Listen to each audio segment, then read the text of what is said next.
Welcome to StructFlex Structural Concepts Private Limited. We are going to see some basic structural engineering concepts which are normally required for analysis and design of any civil engineering structures, as the case may be. The first thing I would like to demonstrate is a kind of natural structure. For example, a spider web. There is a question that they ask: if God has created this world, where from he got the material? It is an interesting question. There is an answer here. The spider web is made by spider from the material that emanates from the spider itself. The first thing I would like to know is that we have instances where, like spider, it creates the material that is required for its own home from itself. The next thing I would like you to know is that we have two structural members here.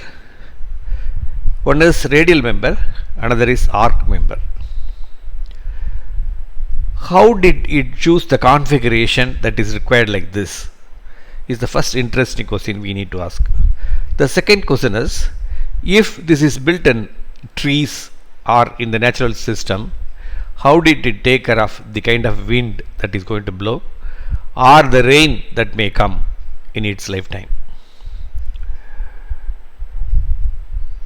The kind of members that are called radial members are stiffer than the corresponding members which are called arc members. So essentially, the Young's modulus of the material that is used for the radial member is totally different from that of a arc member.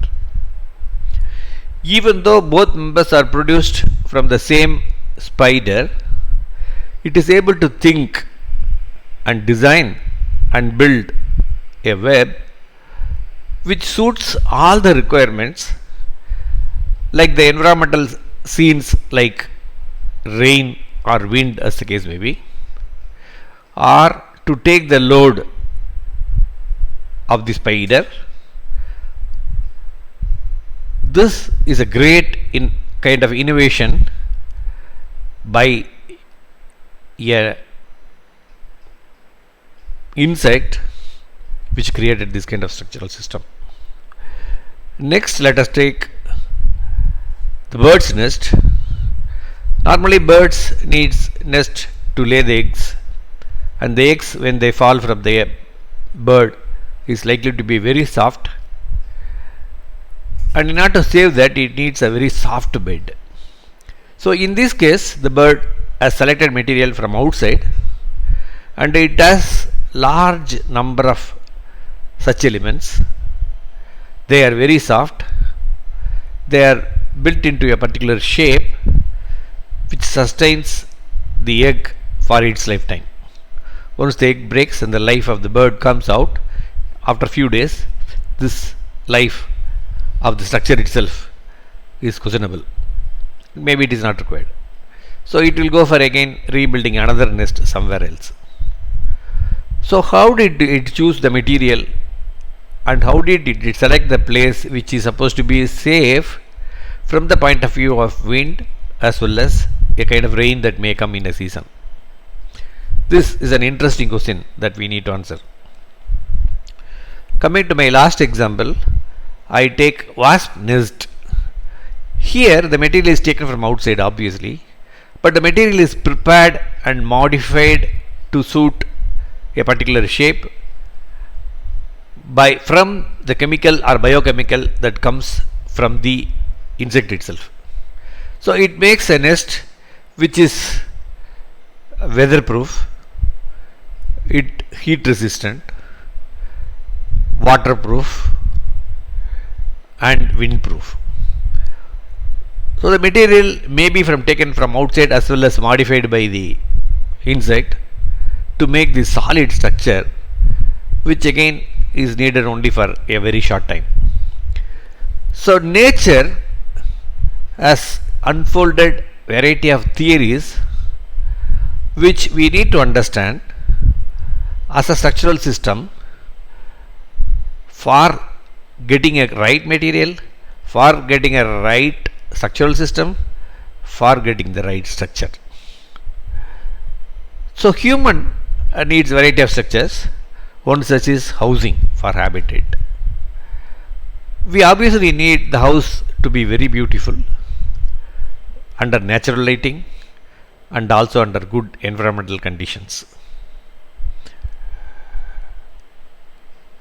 The next structure called building in the latest era has been multi-storied building with number of stories.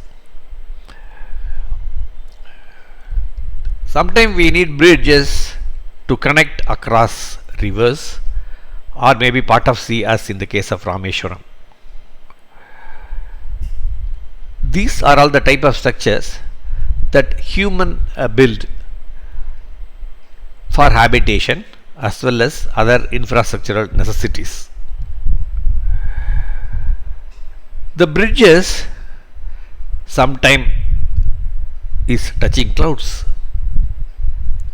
and also has very long span.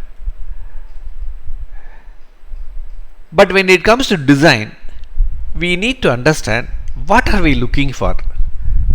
For example, if I am designing a dam, the dam need to be very strong and very stable. So it is on the use of the structural system.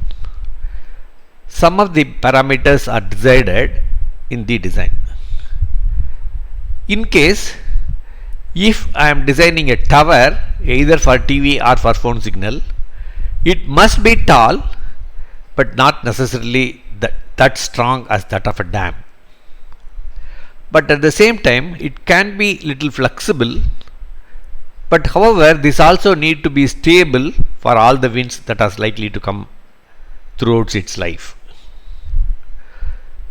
So we need to understand where exactly we need the structure to be stronger or where exactly the structure can be flexible. Suppose we go for factories and office and for office or functions, the structure need to have large span. For example, if it is housing a full aircraft for either making or for servicing, the kind of span that is required in the structure is very large. So this type of structure is totally different from the other type of structures that we have seen. So coming to who is going to design the structure, obviously civil engineers. They design and supervise the building of structures that serve for public. Sometimes it includes the roads that are required for transport, the water systems, sewers and public structures.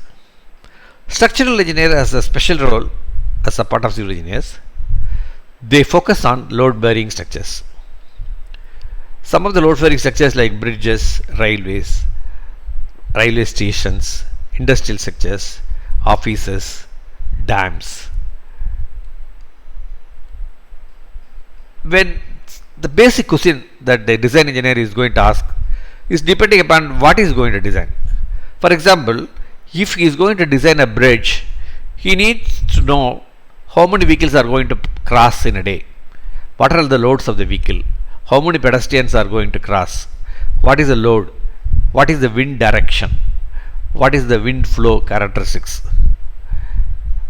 Or suppose he designs a skyscraper like that of Burj Dubai, whatever, he is going to worry about what is the role of high wind and what are the effects of that wind over the structural and structural shape, as the case may be, how he is going to protect from that kind of wind apart from the dead and live loads that are likely to come, and how a structure is going to behave if the structure is going to be in an earthquake zone. So all these are very important questions that one need to ask and answer where we get a good structure. The primary function of a structure, be it a building or a bridge or a tower, it has to transmit the loads and forces to the ground.